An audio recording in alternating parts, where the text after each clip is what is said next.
आज बहुत सख्त सवालात होने वाले हैं आपसे बिल्कुल, तो आई एम रेडी। सबसे पहला ये ऑडियो लीक हो जाती है और कभी वीडियो लीक हो जाती है। हुँ, तो कि मैं लफ्ज़ तो नहीं इस्तेमाल करना चाहती, इस तरह के नाज़ेबा अल्फ़ाज़ मैं यूज़ ही नहीं करना चाहती। कि एक ऐसी नाज़ेबा वीडियो है वो लीक कर दी गई है। इस वाले से आप क्या कहना चाहेंगे? जैसे खान साहब की बेगम को पकड़ लिया, हुँ। कभी उसको पकड़। तहरीक इंसाफ के ही जाले कुछ ऐसे मैंने देखे हैं 2-4 दिन पहले कि जो कि एहतजाज करते हुए दिखाई दिए खान साहब के खिलाफ कि आपने गैर मुनसफ़ाना तक़सीम की है टिकट्स के आपने जो है उन लोगों को टिकट दिए कि जो या तो माली तौर पर बहुत अच्छे थे, बहुत स्ट्रॉन्ग थे। साहब को इतना ऑक्यूपाइड किया गया, इतना ऑक्यूपाइड किया गया कि उन्हें इस तरफ को हिलने नहीं दिया। अच्छा तो लोग चोर-चोर कहते हैं, वो वैसे नहीं मुँह दिखाने के काबिल बात। खान साहब ने 20 टिकट वापस लिए हैं और 9 शायद या 10 जो पेंडिंग थे ना मैं बिकूँगी, ना मेरा बल्ला बिकेगा। ठीक हो गया। कुछ नहीं। बिस्मिल्लाहिर्रहमानिर्रहीम अस्सलाम वालेकुम, मैं हूं आपका मेज़बान इरफान इम्तियाज़ और आप देख रहे हैं आहट न्यूज़ चैनल। इस वक्त मेरे साथ मौजूद हैं additional general secretary Pakistan Tehreek Insaf Islamabad Shaheen Javed साहिबा। शाहीन साहिबा से आज हम जिस मौजू पे बात करेंगे बड़े ही क्रिटिकल और ऐसे मौज़ूआत हैं, ऐसे सख्त मौज़ूआत हैं कि जिन पे यकीनन आप बात करना या सुनना पसंद करेंगे, कि उनके बारे में जानना पसंद करेंगे कि आखिर ये माजरा क्या है, ये मामला क्या है। शाहीन जावेद साहिबा को सबसे पहले तो खुशामदीद कहेंगे कि आपने इंटरव्यू के लिए टाइम दिया। दूसरी बात ये कि माशाल्लाह से आपकी जो एक्टिवनेस है, जिस तरह से आपकी वो कहते हैं ना कि चुस्ती हम देखते हैं पाकिस्तान तहरीक इंसाफ के एक्टिव कारकुनान में अगर आपको देखा जाए कि जो भी एक्टिविटी हो रही होती है आप पेश पेश नज़र आती हैं और सबसे सामने और सबसे आगे होती हैं, चाहे वो खान साहब की पेशी हो, चाहे वो ज़मान पार्क हो, चाहे वो सुप्रीम कोर्ट हो, ये मतलब कोई भी एक्टिविटी हो रही होती है, कारकुनान जहाँ पे होते हैं आप भी वहाँ पे ज़रूर होती हैं। सबसे पहले आपसे ये राज़ जानना चाहेंगे कि ये राज़ क्या है? आप कैसे पहुँच जाती हैं वहाँ पे? बिस्मिल्लाहिर्रहमानिर्रहीम।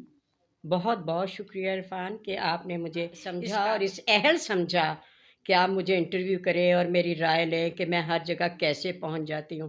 मैं सबसे पहले आपको कहती हूं कि मैं एक नज़रियाती कारकुन हूं तहरीक इंसाफ का। नज़रियाती कारकुन हूँ, लोटों में से नहीं हूँ, ना बिकाऊ माल हूँ, ना बिकने वाली हूँ। तो जो नज़रियाती कारकुन है ना तहरीक इंसाफ के 13-13 सालों से 2011 से मैं हूँ, अनऑफिशियल थी और 18 से मैं बाकायदा तंजीम शामिल कर ली, मैं हो गई इसमें। तो नज़रियाती कारकुन हर जगह पहुंच जाते हैं और मुझे इतना जुनून था, मैंने कभी ज़मान पार्क नहीं देखा था। एक दिन अकेली मैं चली गई डेवो पे, मैं ज़मान पार्क भी दिन गुजारे, फिर अपनी टीम के साथ गई। अब कल हम फिर यौम तसीस के लिए ज़मान पार्क गए हैं। हमारा बहुत अच्छा तजर्बा रहा है। हम ये चीज़ें देखना चाहते हैं, हम ये चीज़ें जानना चाहते हैं। हम सियासत हर रोज़ सीखते हैं। हर रोज़ सियासत में चेंजेस आ रही हैं और ख़ास तौर पे आपको पता है, अब तो हर घंटे बाद एक नया टॉपिक खुला होता है सियासत का। हमें फिर वो करना होता है। जिस तरह खान साहब के हर घंटे बाद 10 एफआईआर्स होती हैं ना, समझ नहीं आती हक़ाइक़ क्या है। तो वो हक़ाइक़ अभी पूरे जानते नहीं हैं, तो अगली एफआईआर्स आ जाती है। 2018 में जब असद उमर थे, तो मैंने असद उमर के साम काम किया और सामने मेरा स्कूल है, जो मैं असद उमर की पोलिंग एजेंट भी यहाँ बनी थी और बहुत कामयाब हुआ काम। और दुख इतना हुआ, पैसा भी खर्च किया, एक दफ़ा किया, जिस दिन हमारे पेपर्स की वेरिफिकेशन होनी थी, तो सुबह कह दिया कि इलेक्शन नहीं होगा। मुलतवी हो गई है। अच्छा, चलो जी। आज आज बहुत सख्त सवालात होने वाले हैं आपसे बिल्कुल, तो आई एम रेडी। सबसे पहला मेरा जो क्वेश्चन आपसे वो ये है कि आपकी पार्टी की ही एक मेंबर मलिका बुखारी के हवाले से पिछले दिनों में एक चर्चा हुआ सोशल मीडिया पे कि उनकी एक ऐसी नाज़ेबा वीडियो है वो लीक कर दी गई है। इस वाले से आप क्या कहना चाहेंगी? आपकी सीनियर मेंबर्स के बारे में इस तरह के इंकशाफात ये क्या है ये? सबसे पहले मैं तो कहूँगी कि Malika Bukhari is a wonderful person. She is a wonderful person. ये जो है ना फेक न्यूज़ है। किसी को बदनाम करना हो तो कभी एक लीडर को पकड़ लेते हैं, उसके खिलाफ कर देते हैं। कभी ऑडियो लीक हो जाती है और कभी वीडियो लीक हो जाती है। तो इस तरह की मैं लफ्ज़ तो नहीं इस्तेमाल करना चाहती, इस तरह के नाज़ेबा अल्फ़ाज़ मैं यूज़ ही नहीं करना चाहती। हम ऐसी वीडियोज़ को कोई इम्पोर्टेंट नहीं देते। ये सब फेक न्यूज़ है, बदनाम करने के लिए हैं। जैसे खान साहब की बेगम को पकड़ लिया, कभी उसको पकड़ लिया, कभी उसको पकड़ लिया, आज उसकी ऑडियो लीक हो रही है, आज उसकी वीडियो लीक हो रही है। तो इससे हमारे हौसले पस्त नहीं होंगे। हमारे हौसले और जवान होंगे, हम और होशियार होंगे। तो मलिका बुखारी के आगे, इसलिए कि वो हमारी बहुत ही अच्छी लॉयर है, बहुत ही अच्छी लॉयर है। हमेशा हमारे जब वो लतीफ़ के साथ होती है, जो सारे लॉयर्स के साथ होती है, आगे फ्रंट लाइन पे होती है, तो लोग इन्हें बदनाम करना चाहते हैं कि ख़ान साहब का एक एक बंदा उठाओ और उनके पीछे कहानियाँ चलाओ।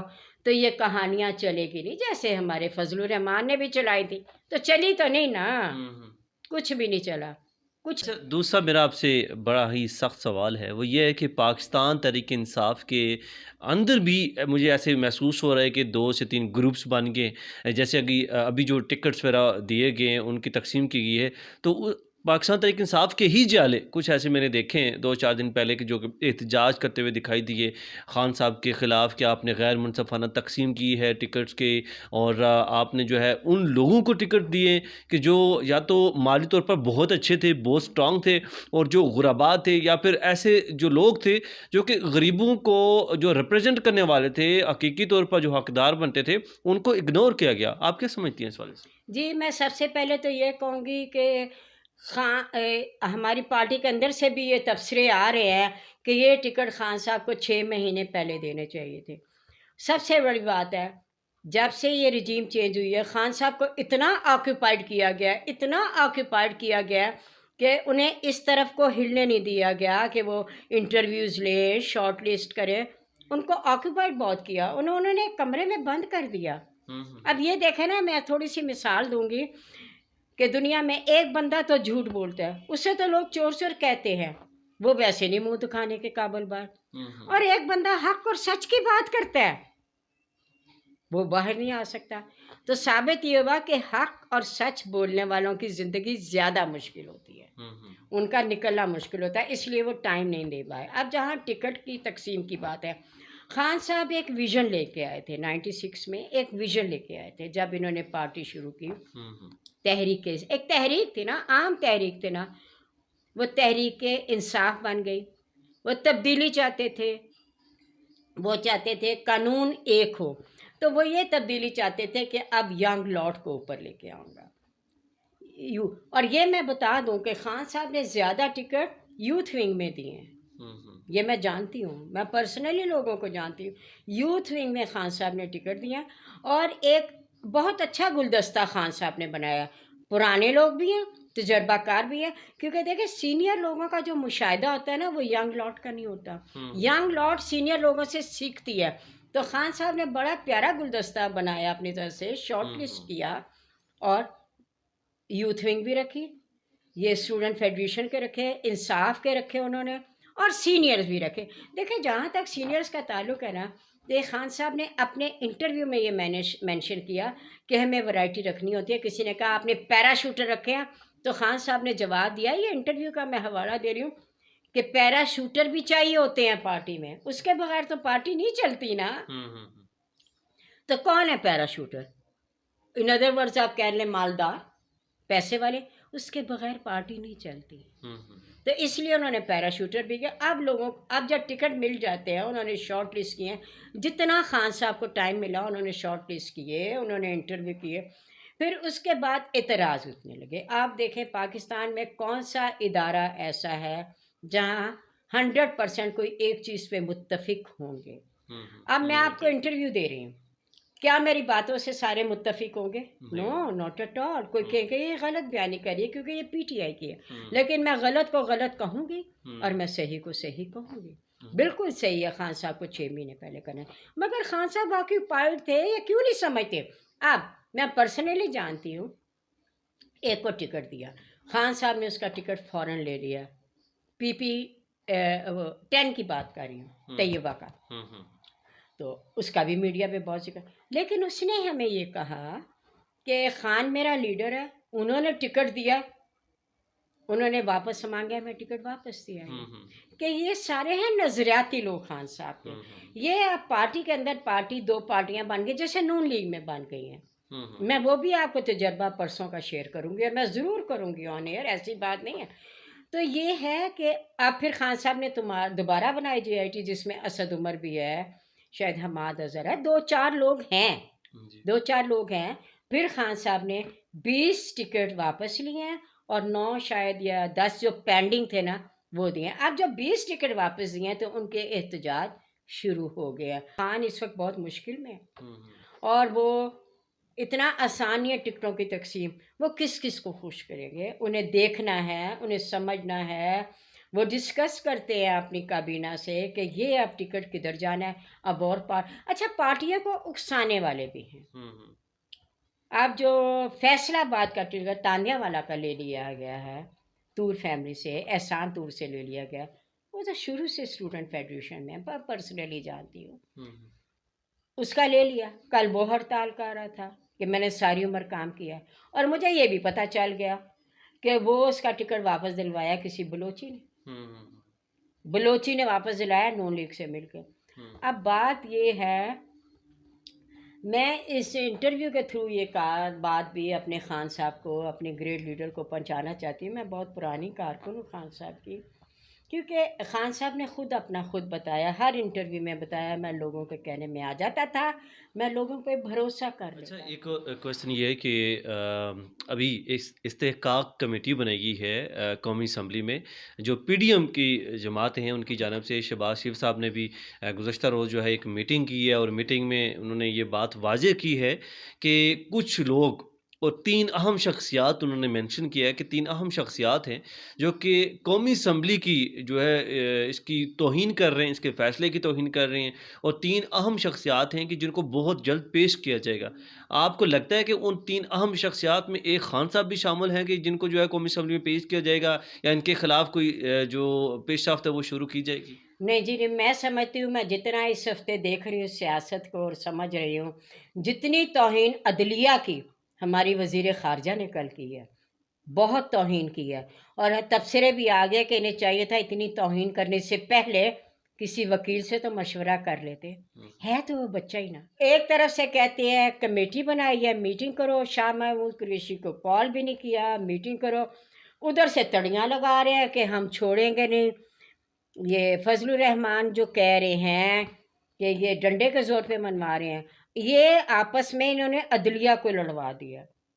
और ये 3 2 5 9 5 3 की गेम चल रही है, कभी बैकवर्ड काउंटिंग, कभी फॉरवर्ड काउंटिंग। इनको भरोसा ही नहीं है किसी पे। कहानी उधर ही ख़त्म होती है, इलेक्शन से भाग रहे हैं, इलेक्शन से भाग रहे हैं। खान साहब कहते हैं आओ मैदान में उतरो, इलेक्शन तो करो। तो मैं ये कहती हूँ कहाँ तक भागेंगे। बाय द वे, उन 3 लोगों में खान साहब नहीं हैं। उन 3 लोगों में खान साहब ने नाम भी ले लिए हैं। कौन है? आज सुन लें, इनके जावेद लतीफ़ का बयान सुन लें, मैं ओपन लिखूँगी।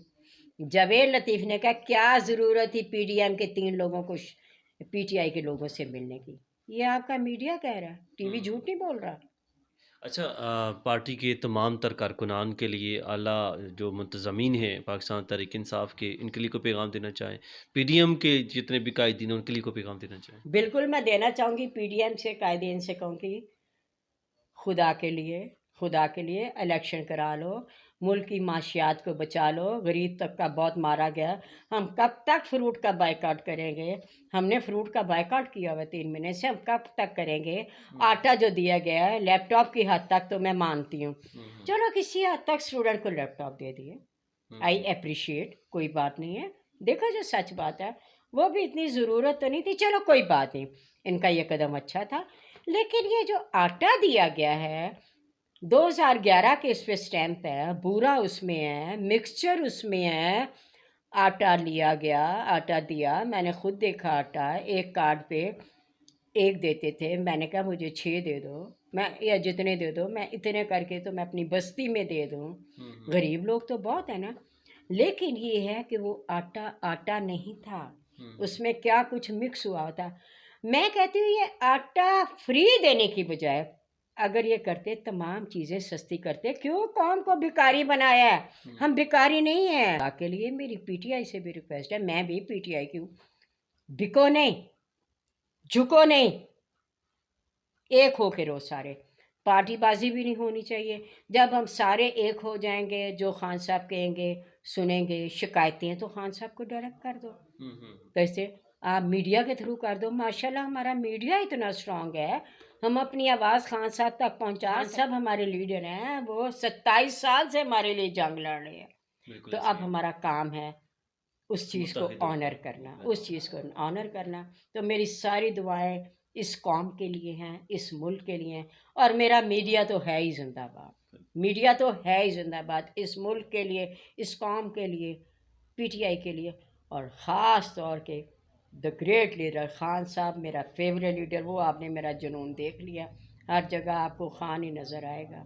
मेरे तो बाहर से फ़ोन आते हैं अमेरिका से, तो मेरे नवासा नवासी एक ही सवाल मुझसे करते हैं, आपके खान साहब का क्या हाल है। हम्म। उन्हें पता है खान साहब की फेवरेट है। ज़बरदस्त।